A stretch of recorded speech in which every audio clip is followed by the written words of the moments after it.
Follow the Money. I'm Raine Musñgi. Join us as we explore the tools and insights you need to jumpstart your financial journey.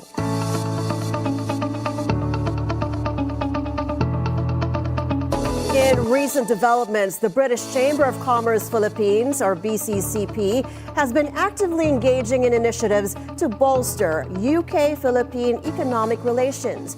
From advocating for key legislative reforms to supporting renewable energy partnerships, the BCCP aims to enhance trade and investment opportunities between the two nations. Today, we are joined by Chris Nelson, the Executive Chairman of the BCCP, to delve deeper into these initiatives and discuss the Chamber's perspectives on current global economic challenges. Chris, good to see you again, and thank you for joining us. Yeah, very good to see you, Raine, and very happy to be back here on BNC. Welcome to Follow the Money. Well, of course, BCCP has been a strong advocate for further economic liberalization in the Philippines, including the removal of constitutional barriers to foreign investment. Are there specific sectors you believe would benefit the most from such reform, and how can these changes perhaps attract more UK investors? Yes, thanks. Along with other business groups, we've really been trying to push for liberalization.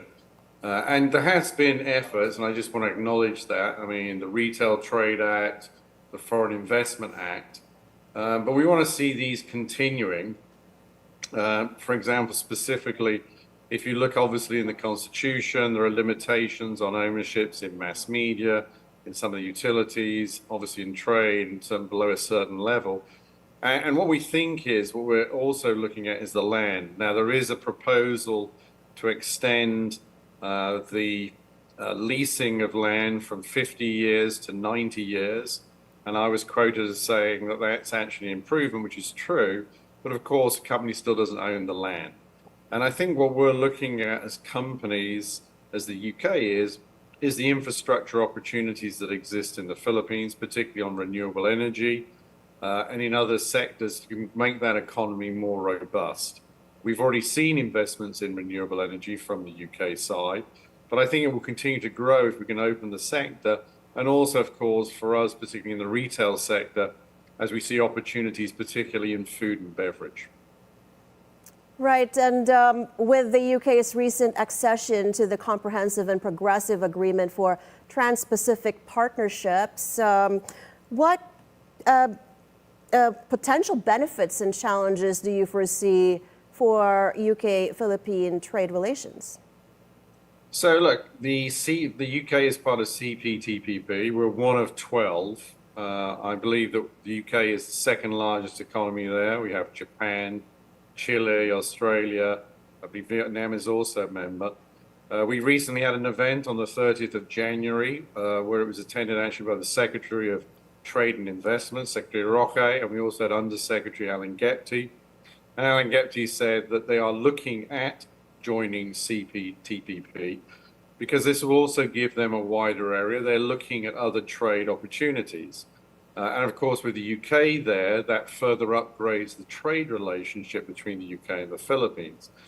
At this point, Raine, I just want to stress that the UK and the Philippines is already upgrading this year to a joint economic committee, but that is not a full trade treaty. It's not an FTA.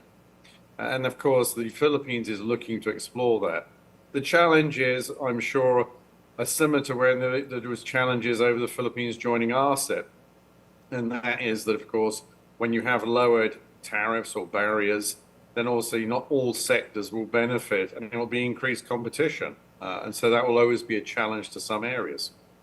So does that mean that you still, on top of the JETCO as well as the CPTPP, you'd still like to see a free trade agreement between the Philippines and the UK? Well, I think ultimately the Philippines would certainly like that, but it's in terms of the current state and, of course, the need and the time involved to negotiate that. JETCO is a definitive improvement. And if the Philippines joined CPTPP, that further strengthens the Philippines' trading opportunities. And of course, look, I think we're in a backdrop of obviously there's a lot of discussions, particularly out of the US, of tariff increases. So here you're looking at the opportunity to widen potential for free trade or lowered barriers. And I think the UK and the Philippines is actively looking at that. And let's not, I'd also like to just to bring up that the UK has also got the developing countries trading scheme already in place, which benefits substantial amount of Philippine exports to the UK. So the trade is growing between the two countries. We want to see that accelerate, and we want to see companies doing further business. So we would wholeheartedly welcome the Philippines joining CPTPP. You said that as barriers and tariffs come down between the two countries, there are still some sectors that are not benefiting from these partnerships and committee agreements. Would you like to identify which sectors these might be and which areas, such as perhaps export development and investment between the UK and Philippines, that we can further develop or improve upon outside of JETCO and CPTPP?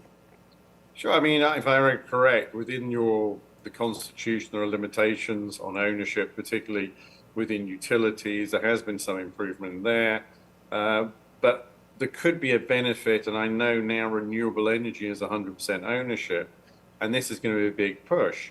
The further question is, how much more can the companies be involved in significant infrastructure projects?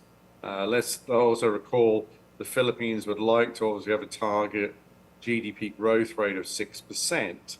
And that, I think, is very important. And that obviously can be helped by getting more foreign direct investment.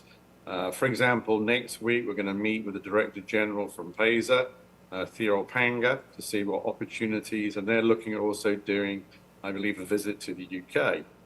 There's one other aspect I just want to raise here, if I may, Raine, and that's actually on the ease of doing business, because it's not just about barriers in terms of investments, but it's also how quickly can companies set up, how can they do business here on a regular basis. And in that context, we thoroughly support improvements in the E-Governance Act and further digitalization of the economy. And I'd just like to stress again that we are an ARTA champion, and we're having an event next Thursday with the ARTA Director General, which of course is Secretary Perez, and others from PESA and the Board of Investments, and also supported by SGV. So the reason I want to put this is that we are constantly trying to push the Philippines to be the most competitive place. And as we've stressed on different encounters, we want the Philippine companies to come to the Philippines, not just because it's a very important market, but it's a gateway to Southeast Asia.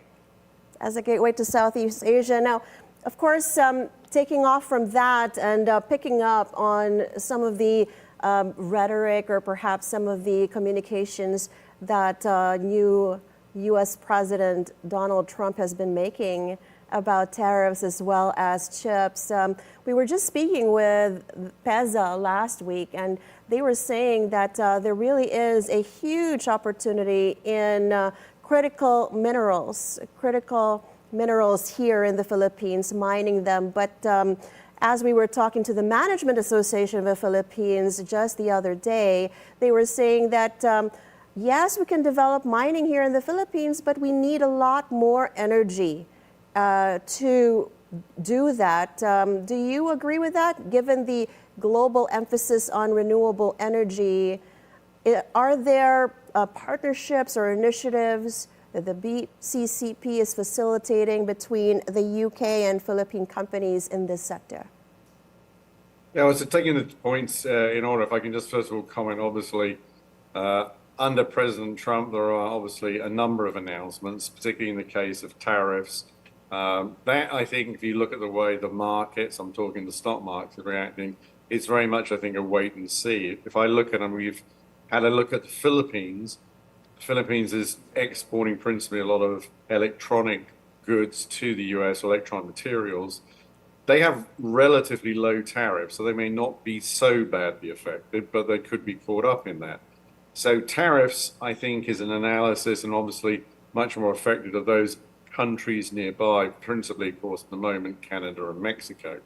But nonetheless, it's making everybody look, and that's why I think free trade agreements with other areas and is very important, and that's why I believe the Philippines is looking closely at CPTPP.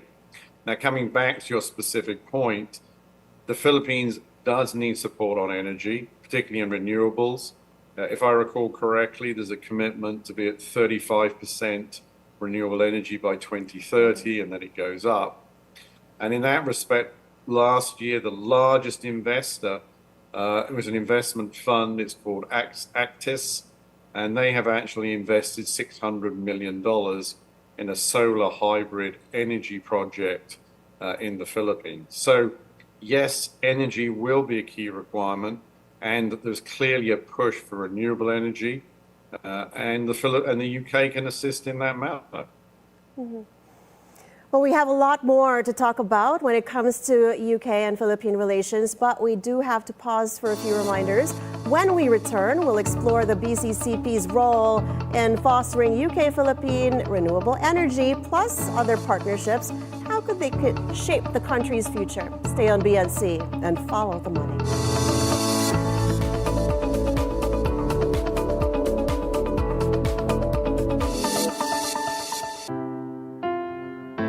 This Valentine's Day, let's celebrate love in all its beautiful forms. Whether it's romance, friendship, or family, love makes every moment special. From our hearts to yours, Happy Valentine's Day. Good morning, everyone!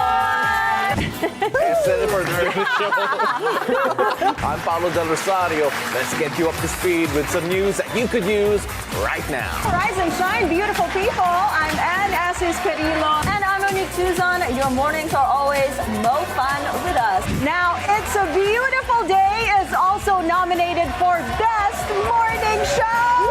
Here on It's a Beautiful Day. Good evening, I'm Pinky Webb. The questions, Hanggang saan ba yung safe ngayon? Hindi mo rin sigurado nowadays eh. the issues, Deepfake. You use AI to create fake media. Gumagamit ka ng artificial intelligence para bumuo ng isang peking. we clarify matters. When drones are found in the waters, are they dangerous? They are not dangerous. They should be handled in such a way that they will not tamper with the item. Pinky Web is always on point. Welcome back to Follow the Money. We're still with British Chamber of Commerce Philippines Executive Chairman Chris Nelson. Chris, we were talking about some of the partnerships and agreements that the Philippines and the UK have, some of the advantages, but also some of the limitations right there. There's also the second strategic dialogue between the Philippines and the UK. Were you a participant to that? Are there perhaps key takeaways for businesses looking to engage in bilateral trade and investment? How can they position themselves to benefit from the outcomes of these discussions? No, I wasn't a participant. These are held between government to government. So my understanding, it was obviously a government minister, I believe it was an undersecretary from Department of Trade and Industry. It was the Minister for Trade, lady's name is West, and also our ambassador, Lord Beaufils. And that was held in London. And I think it just reinforces the strong ties. So if you look at the growth and the closer ties between the two countries, in that context, of course, we have the British Embassy, and they have a function there, which is obviously business and trade, led by Lindsay Gilbert-Crouch, and also, of course, our ambassador, as I've mentioned, Lord Beaufils. And we work closely with them, and we also promote ourselves. So that dialogue, I think, is very important, and it reiterates the strong ties. Diplomatic relations between the two countries is now over 70 years. Trade has continued to grow. It's now like the UK Philippines is like the 60th largest in terms of the UK, but it's very growing and it's important. So we will support the embassy's initiatives. At the same time, we work closely to develop other business opportunities. So, for example, we've worked unrelated to renewable energies.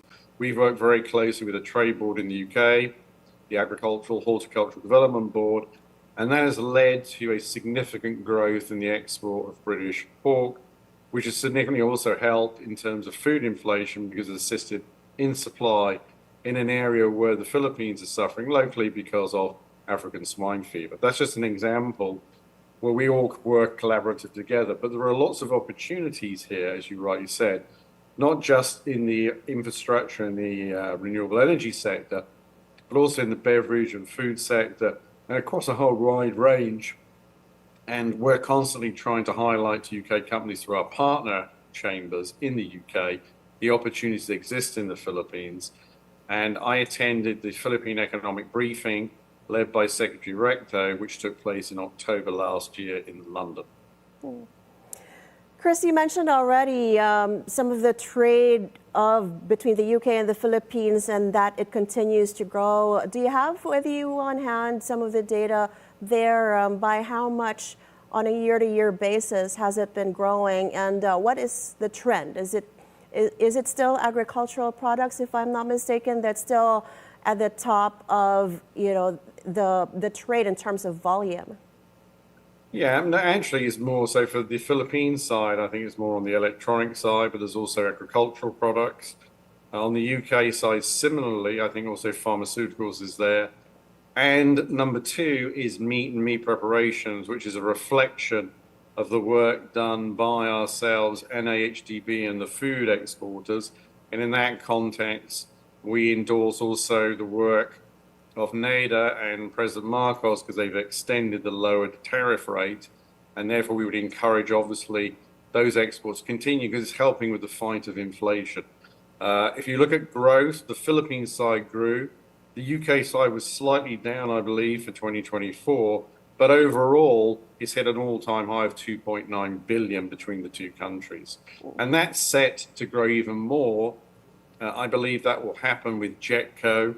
And then obviously, if the Philippines does go into CPTP, which we discussed earlier, then that only gives greater opportunities. So overall, it's growing, but we can't rest. And particularly, we've got to keep pushing. And anytime we see, and I like to come back to the opening part about liberalization. Liberalization is not just about removing legal impediments, but also, bureaucratic. So, for example, in terms of importation, we want to make sure that the minimum access volumes, import licenses are issued this year. And we want to make sure that everything is going forward because inflation is a key fight, not just in the Philippines, which I believe is down to about 2.9%, but that's been a case in the US, the UK, and across Europe. Right, Chris, you also mentioned UK ambassador to the Philippines and Palau, Laura Bofis. Are there marching orders from her office? Are there sectors or particular types of businesses that she would like for BCCP and the Philippines to focus on? Sure. So we work very closely with the ambassador. She's been extremely supportive. And she's been doing that now for over 3 years. We welcome that. I believe there are opportunities. We've already discussed the energy sector. I'd like to also discuss the area of cybersecurity. Why is that? Cybersecurity is a growing need and industry across the world. The UK has expertise in that area. The Philippines, like all countries, needs to strengthen their cybersecurity. We've seen that with the passage of the Anti-Financial Scamming Act, which is obviously under the administration of Banco Central Filipinas. But we also understand that one of the key legislation priorities of LEDAC is also going to be the Cybersecurity Act. And in that context, 2 of our members are leading UK cybersecurity companies, that's CyberQ and NCC, and we're again running events on cybersecurity in March. So cybersecurity is another area. And overall, I'm not sure it's marching orders, but I think it's very clear that the government in the UK, which of course is now Labour under Sir Keir Starmer, growth is constantly being mentioned as their prerequisite. And in that context, growing trade and investment is very important for that. And with that, of course, the Philippines ranked high. And may I just mention also that in Singapore, we have based there the Trade Commissioner, Martin Kent, and he's also been in touch with us. And again, he's looking to lead that and create further trading opportunities. So sectors, renewable energy will always be high, cybersecurity. The UK has skill, of course, in infrastructure. The Philippines is obviously looking at a lot of transport projects. And in that context, the UK companies can be of great assistance. But also in the retail sector and in the general food and beverage, where we have very high quality and obviously well liked by consumers. And I know you also had been trying to weigh in on the digital infrastructure of the Philippines, though perhaps we can talk about that further in another day. But right now, of course, the analysts were saying that the Philippines, even the UK, around the world, we're all beset by external forces that are impacting our local economies. But here in the Philippines, we also have local politics putting pressure perhaps on the economy. Do you see it as potentially affecting how investors see the Philippines when you have a looming vice president's impeachment trial by July, as well as the local midterm elections in May? Do you see these as weighing more or equally as the potential shifts in U.S. trade policies? Are there strategies that you would recommend that the Philippine businesses adopt, perhaps to mitigate risks and capitalize on opportunities in this kind of changing environment? I mean, I think in the context of the Philippines, I believe the politics doesn't actually affect or currently influence UK investors' decisions to invest or do further business. It's obviously important to the Philippines, but we see business continuity there. And I believe, as does President Marcos, that any impact of these events, the impeachment trial and others, will not be impacting business. And we haven't seen that. I do think, and you've rightly to mention about the US, clearly announcements which are on a daily basis from the new administration in the US under Trump, clearly companies have to decide what impact that's going to have or not have. I think actually what it's doing is driving people to decide how can they do business in an environment they know. So, for example, the UK-Philippine relationship can only continue to grow and the balance of trade can continue to grow. The impact of the US, of course, is the effect on each country's potential trading arrangements. Whether that will manifest itself, because my understanding as well, based on the various media coverage, is the US is saying, well, they're still going to study a lot of this until April. So we will wait and see. So in summary, Raine, the US pronouncements, I believe, have a bigger impact because it sort of makes people look, where are the opportunities? I think domestic politics is always important, but that's not what drives UK investors. What drives UK investors will be, A, is there a good opportunity for my business or service? B, do I have a reliable partner if I need to work with? And importantly, and I cannot stress this enough, how can we continue to improve doing business here? That it makes people easier to do things. That's why e-governance, digitalization, and improving connectivity all link together, particularly when you're dealing with SMEs. And we shall look forward to actually speaking with ARTA in the coming days after your discussion with them, as well as PEZA. We're grateful for all the insights you've imparted with us. Thank you so much, Chris Nelson, Executive Chairman of the British Chamber of Commerce Philippines, sharing your insights on the UK-Philippine economic relationship. Grateful to have you, and thank you so much. Raine, thank you very much. Very nice to see you again, and thank you to everybody here at BNC. Much appreciated. We appreciate you and the BCCP. Now, as highlighted, strengthening trade policies, investing in digital infrastructure, and expanding renewable energy partnerships will be key to unlocking new opportunities for economic growth and investment in the Philippines. Now, Now, before we go, we'll leave you with this thought from the father of modern management, Peter Drucker. The entrepreneur always searches for change, responds to it, and exploits it as an opportunity. And that is it for today's edition of Follow the Money. I'm Raine Musñgi. Thank you so much for watching. Keep it here on BNC, the Bilyonaryo News Channel, always on time.